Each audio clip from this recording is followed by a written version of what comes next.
আসসালামু আলাইকুম। প্রিয় দর্শক, আমাকে মাঝে মাঝে অনেকে জিজ্ঞাসা করেন যে এই যে নতুন বিএনপি সরকার আসলো, তারা কেমন দেশ চালাচ্ছে। আবার অনেকে এমন ভাবেও বলেন যে ঠিক আছে, 5 মাসে তো কিছু বলা যাবে না, মাত্র 5 মাস গেল, কিন্তু 5 বছরের জন্য তারা দেশ চালাবে, কাজে এত তাড়াতাড়ি মন্তব্য করা ঠিক হবে না। কিন্তু নমুনা তো বোঝা যায়, নমুনাটা কেমন দেখছেন? তো এই সমস্ত প্রশ্ন না আসলে একটু কনফিউজিং, বলা বড় কঠিন, উত্তর দেওয়া কঠিন, কিন্তু তারপরও কিছু তো বোঝা যায়। কিন্তু দিনটা কেমন যাবে, সকালে ঘুম থেকে উঠে কিন্তু একটা ধারণা পাওয়া যায়। যা ধারণা আপনি করবেন সেটা শেষ পর্যন্ত নাও মিলতে পারে, কিন্তু একটা ধারণা পাওয়া যায় এবং এটা অধিকাংশ সময় মিলেও যায়। আমি কিছু ঘটনা বলি, আমি প্রায় বলে থাকি যে আমার কাছে কেমন যেন মনে হয় যে আমরা যে একজন প্রধানমন্ত্রী পেয়েছি জনাব তারেক রহমানকে, আমি ওনাকে মনে করি যে আমাদের দেশের এই যাবৎকালের যত সরকার প্রধান এসেছেন তার মধ্যে উনি একটু ব্যতিক্রমী। মানে এ ধরনের সরকার প্রধান আমরা এর আগে পাইনি। এটা আমি বলি, দায়িত্ব নিয়েই বলি, অভিজ্ঞতা থেকেই বলি, আমি যা দেখি তার থেকেই বলি। কারণ উনি সাধারণ মানুষের মতো চলাফেরা করেন, ওনার পোশাক আশাক খাবার দাবার সব এগুলি সাধারণ, অতি সাধারণ মানুষের মতোই। কিন্তু আবার সেই সঙ্গে আমার হতাশা, আমার দুঃখ এবং আমার মানে যে জায়গাটা নিয়ে আমি আপনার ঠিক আশাবাদী হতে পারি না, সেই জায়গাটা হলো ওনার সঙ্গে যারা আছেন, মানে ওনার মন্ত্রিসভা যারা সদস্য, তারা কি ওনার মতো, অথবা তারা কি ওনার মতো হতে চান? অনেক সময় এরকম হয় না যে আমি নিজে হতে জানি না আমার কি করতে হবে, কিন্তু যখন আমি একটা ভালো কিছু দেখি আমি সেটাকে অনুসরণ করতে চাই। তো ওনার যারা ক্যাবিনেট মেম্বার আছেন তারা কি ওনাকে অনুসরণ করতে চান? যদি না চান তাহলে কেন চান না? তারা কি মনে করেন যে প্রধানমন্ত্রী ভুল করতেছেন, প্রধানমন্ত্রী বোকামি করতেছেন, যে ও কি বুঝে, এরকম মনে করেন নাকি? বিষয়টা কি দেখুন, বেশ খুব ভালো চলছে না, এতে কোনো সন্দেহ নাই। দ্রব্যমূল্য মানুষের নাগালের বাইরে, মানুষের ক্রয় ক্ষমতা কমে গেছে, মানুষের ইনকাম বাড়েনি, বরঞ্চ টাকার দাম কমে গেছে। যে কারণে আগে আপনি 100 টাকা দিয়ে যা কিনতে পারতেন, এখন আপনি 100 টাকা দিয়ে তার চেয়ে অনেক কম কিনতে পারেন। ইনকাম বাড়েনি, তাহলে আমার সংসার কিভাবে চলবে? আমি ধরুন খাওয়া কমিয়ে দিচ্ছি, খাওয়া কমাই দিলে সংসারে যারা শিশু আছে, মানুষ আছে, তাদের পুষ্টির হানি ঘটবে, এতে কোনো সন্দেহ নেই। এটা আপনি কালকেই টের পাবেন না, ধীরে ধীরে টের পাবেন।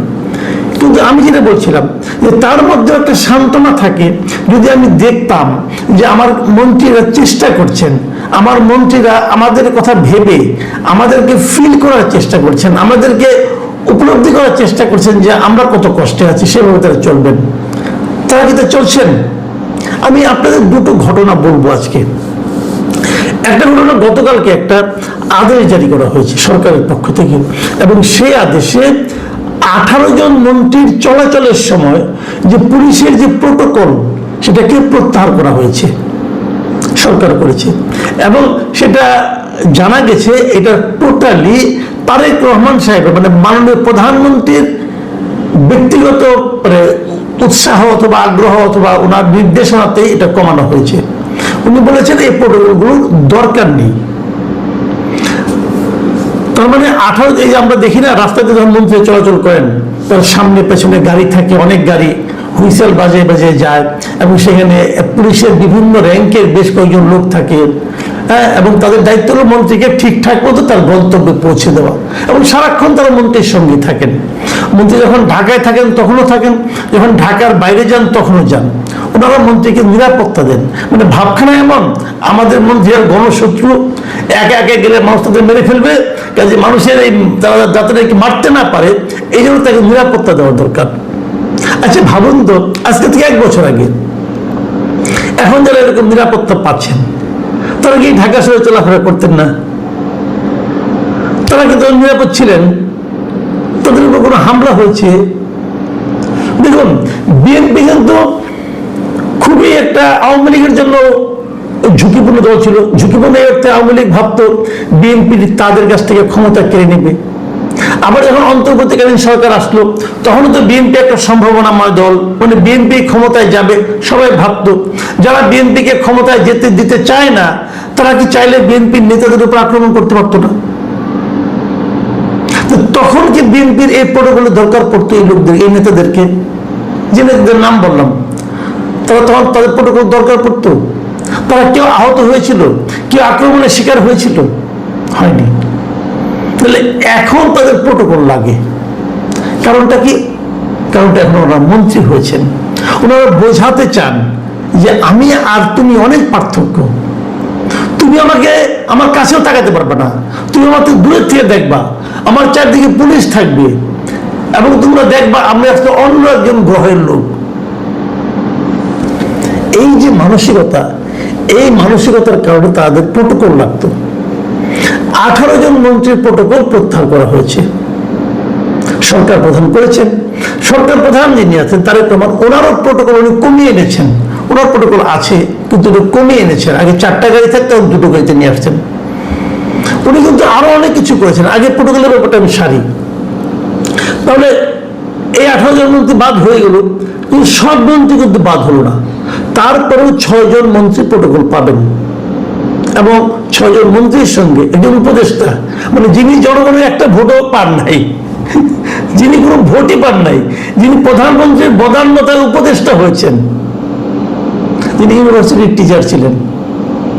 এখন ওনার প্রোটোকল লাগবে। ওনাকে পুলিশ পাহারা না দিলে উনি নিরাপদ বোধ করবেন না। এই একজন উপদেষ্টা, এই 7 জন প্রোটোকল পাবেন এখন। মানে ব্যাপারটা কি দাঁড়াচ্ছে আলটিমেটলি ভাবুন। যাদের বাদ দেওয়া হয় যাদের কথা বাদ দিই, যারা পাবেন এখন এত কিছুর পরেও যারা পাবেন তারা কারা কারা আমি বলি আপনাদেরকে। এখানে হলো প্রধানমন্ত্রী তারেক রহমান সাহেব আছেন, উনি পাবেন। স্বরাষ্ট্রমন্ত্রী সালাউদ্দিন আহমেদ পাবেন। এলজিআইডি মন্ত্রী মির্জা ফখরুল ইসলাম আলমগীর, বিদ্যুৎ ও জ্বালানি মন্ত্রী ইকবাল হাসান মাহমুদ টুকু, অর্থমন্ত্রী আমির খুসরু মাহমুদ চৌধুরী, সমাজ কল্যাণ ও মহিলা ও শিশু বিষয়ক মন্ত্রী অধ্যাপক ডক্টর AZM জাহিদ হোসেন, পররাষ্ট্রমন্ত্রী ডক্টর খলিলুর রহমান, এবং মন্ত্রী পদমর্যাদার পরিকল্পনা উপদেষ্টা রাশেদ আল মাহমুদ তিতুমির। এই কয়জন পাবেন, আর বাকি মন্ত্রীদের কোনো প্রোটোকল দেওয়া হবে না। তবে তারা যদি ঢাকার বাইরে যখন যাবেন তখন প্রোটোকল দেওয়া হবে। আচ্ছা, এই যে কমানো হলো, এটা কেন? এটা কমানো হলো এই কারণে যে সরকার ব্যয় সংকোচন করতে চায়, অতিরিক্ত ব্যয় করতে চায় না। এবং এখানে থাকলে পরে এই যে পুলিশের গাড়ির সঙ্গে সঙ্গে থাকে, এই গাড়িগুলো তো অন্য জায়গায় ইউজ করা যায়, পুলিশ তো অন্য জায়গায় ডিউটি করতে পারে। কাজে একসঙ্গে দুটো জিনিস, একদিকে সরকারের ব্যয় কমবে, আরেকদিকে এরা এখানে যারা নিয়োজিত থাকতো তারা অন্য জায়গায় কাজ করতে পারবে। এই দুটো লক্ষ্যকে সামনে রেখে এই সিদ্ধান্ত নেওয়া হয়েছে। এখন অনেকে কিন্তু বলবেন যে 18 জন বাদ পড়লেন, আবার এই 7 জন থাকলেন কেন? এখন আমার কিন্তু কেন যেন মনে হয়, আপনারা যে নামগুলি শুনলেন এগুলি কারা? আমার মনে হয় এদের উপর প্রধানমন্ত্রীর অতটা প্রভাব নেই, অথবা প্রধানমন্ত্রী হয়তো ওনাদেরকে বলেছেন, ওনারা রাজি হননি। আমার ধারণা ভুলও হতে পারে। যদি ভুল হয় তাহলে ভালো, সেক্ষেত্রে আমার জানার আগ্রহ থাকবে যে কেন এই 7 জনকে দেওয়া হবে, বাকিদেরকে দেওয়া হবে না। এটা আমার জানার খুবই আগ্রহ থাকবে, আমি অবশ্যই জানতে চাইব। কিন্তু এদেরকে দেওয়া হচ্ছে, বাকিরা পাবেন না, ভালো এটা। আর প্রতিমন্ত্রীরা তো ঢাকায় কোনো এমনিও পান না, যে এটা কোনো সমস্যা নেই। এর বাইরে, এই মন্ত্রীদের বাইরে এখনো কিন্তু আরো কিছু মানুষ যা নাকি নিয়মিত ভিত্তিতে এই প্রোটোকল পান। তারা কারা? তারা হচ্ছেন প্রেসিডেন্ট পান, তবে স্পিকার পান, ডেপুটি স্পিকার পান, বিরোধী দলীয় নেতা পান, বিরোধী দলীয় উপনেতা পান, চিফ হুইপ পান, এবং বিরোধী দলীয় চিফ হুইপ পান। তো দেখা যাক ওনাদের মধ্যে কেউ কেউ নিজে থেকে ত্যাগ করে কিনা। তবে আমার সমস্যাটা, আমার যেটা অভিজ্ঞতা, সেটা ত্যাগ করার মন মানসিকতা এদের কারো নাই, কেউ ত্যাগ করতে চায় না। আপনারা মনে করেন, একটা কথা মনে করে দিই আপনাদেরকে, যে প্রধানমন্ত্রী কিন্তু দায়িত্ব নেওয়ার পর ফেব্রুয়ারি মাসে উনি একটা কথা বলেছিলেন, সেটা হলো গিয়ে যে উনি নিজে কোনো ধরনের ওই যে সরকারি গাড়ি নেবেন না, সরকারি তেল নেবেন না, এবং সরকারি ড্রাইভার নেবেন না। সরকারি তেল কতটুকু পাইছে? সরকার একটা গাড়ি দেয় পুল থেকে, আর তেল পায় হলো দিনে 18 লিটারের মতো প্রত্যেকটা লোক। তো প্রধানমন্ত্রী যে ঘোষণা দিলেন, আমি ভেবেছিলাম কি তারপর হয়তো সকল মন্ত্রীরা বলবেন তারাও কেউ নিবেন না, কিন্তু খুব ইন্টারেস্টিং যে তাকে একমাত্র কৃষিমন্ত্রী ছাড়া আর কেউ তাকে ফলো করে নাই। সব মন্ত্রী কিন্তু এইগুলো নিয়েছে, গাড়িও নিয়েছে, তেলও নিয়েছে। আমার মাঝে মাঝে মনে হয় যে প্রধানমন্ত্রী যে বললেন যে আমি নেব না, কেন বলছিলেন? উনি একজন লোক যদি তেল না নেয়, তাহলে একজন লোক যদি ড্রাইভার না নেয়, গাড়ি না নেয়, তাহলে দেশের অর্থনীতিতে বিরাট কোনো পরিবর্তন হয়ে যাবে? তা কিন্তু হবে না। কিন্তু একটা মানসিকতা মানুষ টের পেত, মানুষ ভাবতে পারতো যে এই সরকার বলতে চাচ্ছে যে আমরা কিছু নিতে আসি নাই, বরং দিতে এসেছি। আমরা জনগণের সেবার জন্য এসেছি, জনগণের সম্পদ নিজেরা ভোগ করার জন্য আসেনি, এটা বলতে এসেছিল। এই কথাটা বলার যে মানসিকতা, এই যে এক্সাম্পলটা উনি ক্রিয়েট করতে চেয়েছিলেন, ওনার এই সমস্ত লোভী মন্ত্রীদের কারণে ওনার এই এক্সাম্পলটা মাঠে মারা গিয়েছিল, জাস্ট মাঠে মারা গেছে। আমি এটা নিয়ে অনেকবার কথা বলেছি, কেউ লজ্জা পায় নাই, সবাই যার যার মতো নিয়ে চলেছে। এখনো আমি মনে করি এই যে প্রধানমন্ত্রী আবার সিদ্ধান্তই দিলেন যে এদের প্রোটোকল দেওয়ার দরকার নাই, তাতে কি বাকি 7 জন প্রোটোকল ত্যাগ করবেন? আমি তো মনে করি ওনাদের যদি মানে এতটুকু মানে আপনার তার সহকর্মীর জন্য যদি ফিলিংস কাজ করে, অথবা যদি প্রধানমন্ত্রীকে তারা যদি এতটুকু শ্রদ্ধা করে, তাহলে তাদেরও উচিত হবে এটাকে না নেওয়া। কারণ এগুলোতে প্রত্যেকটা পুলিশকে কিন্তু বেতন দিয়ে রাখতে হয়, আমার আপনার টাকায় কিন্তু বেতনটা হচ্ছে ওনাদের নিরাপত্তার নামে বাহাদুরি দেখানোর জন্য। কিন্তু ওনারা কি ত্যাগ করবেন? করবেন না, আপনি নিশ্চিত থাকেন।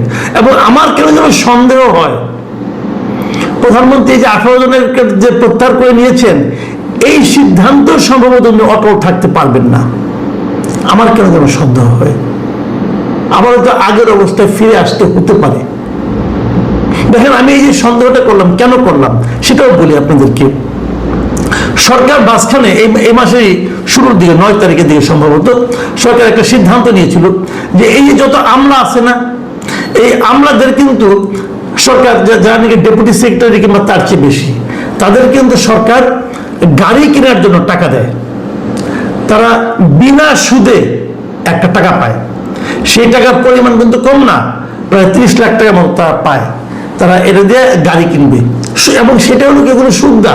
সরকার যেটা, আপনি যদি ব্যাংকের থেকে টাকা নিতে যান, আপনাকে কিন্তু সুদ দিতে হবে, ইন্টারেস্ট দিতে হবে, 15-16% সুদ দিতে হবে।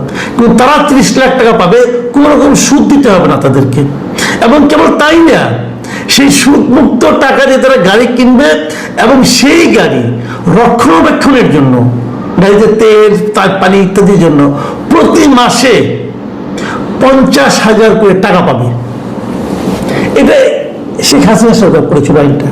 কি কারণে জানেন? মূলত তারা করেছিল নানা অজুহাত দেখাইছে, এই অজুহাত সেই অজুহাত দেখাইছে যে নিজের টাকায় গাড়ি কিনলে তারা পুলের গাড়ি নিবে না।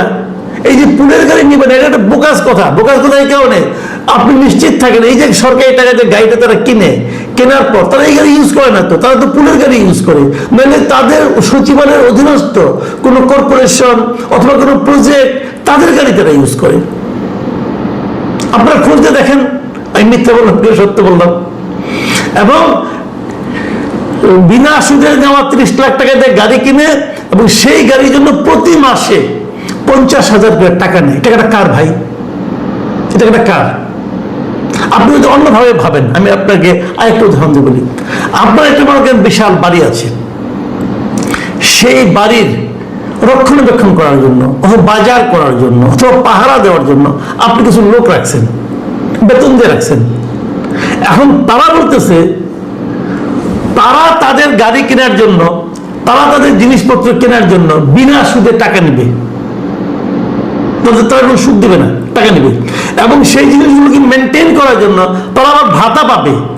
আর আপনি যে মালিক, আপনি কিছু পাবেন না। আপনি যখন ব্যাংকে টাকা নিতে যাবেন, আপনাকে সুদ দিতে হবে।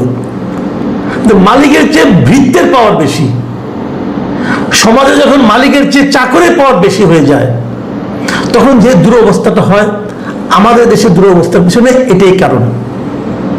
এই প্রধানমন্ত্রী কিন্তু চেয়েছিলেন এই গাড়ির লোনটা বন্ধ করবেন, উনি চেয়েছিলেন এই 50,000 টাকা করে দেওয়া বন্ধ করবেন। প্রথমে এটাকে স্থগিত করেছিলেন, পরে এটা 50 থেকে কমিয়ে 25-এ আনতে চেয়েছিলেন, পারেননি। প্রধানমন্ত্রী আমলাদের কাছে পরাজিত হয়েছিলেন। এরা এভাবে জেকে বসেছে সোসাইটির উপর যে এরা যেভাবে চাবে সেভাবে দেশ চলবে। প্রধানমন্ত্রী তো ছোট জগন্নাথ, তারা তো কোনো ক্ষমতাই তো নাই। উনি একটা নির্দেশনা দিলেন, সেটা বাস্তবায়ন না করার জন্য যত রকম যুক্তি লাগে এরা দেখিয়েছে, এবং তারা প্রধানমন্ত্রীর নির্দেশ অমান্য করে ছেড়েছে, এবং 1 সপ্তাহের মধ্যে করে ছেড়েছে। এখন প্রধানমন্ত্রী চাচ্ছেন প্রোটোকল করবেন, পুলিশ প্রোটোকল। আমার ধারণা পারবেন না ভাই। প্রধানমন্ত্রী এবারে টের পাবেন যে বাংলাদেশ কেমন জায়গা, বাংলাদেশের রাজনীতিবিদরা কত স্বার্থপর, এদেশের আমলারা কত স্বার্থপর, সেটা এরই মধ্যে নিশ্চিত চোখের পানি ভিজিয়ে উনি টের পেয়েছেন। আমি জানি না এদেশের ভবিষ্যৎ কি, আমি জানি না আমরা এদের কবল থেকে কখনো মুক্ত হতে পারবো কিনা। আমি যদি দেখি আগামী কয়েকদিনে যে এই 7 প্রভাবশালী মন্ত্রী তারাও প্রোটোকল ত্যাগ করেছেন, তাহলে আমি বুঝবো তারা প্রধানমন্ত্রীকে হয়তো মান্য কিছুটা করেন। আর যদি না দেখি, তাহলে সেই হতাশা নিয়ে আমাদের চলতে হবে। দেশ, মানুষ কষ্টে থাকবে, কিন্তু একজন লোককে দেখে তো মানুষ শান্তি পেতে চায় যে উনি কিছু করার চেষ্টা করছেন, সেই শান্তিটাও এরা আমাদের কাছ থেকে কেড়ে নেবে। প্রিয় দর্শক, এখানে পর্যন্তই। আল্লাহ হাফেজ।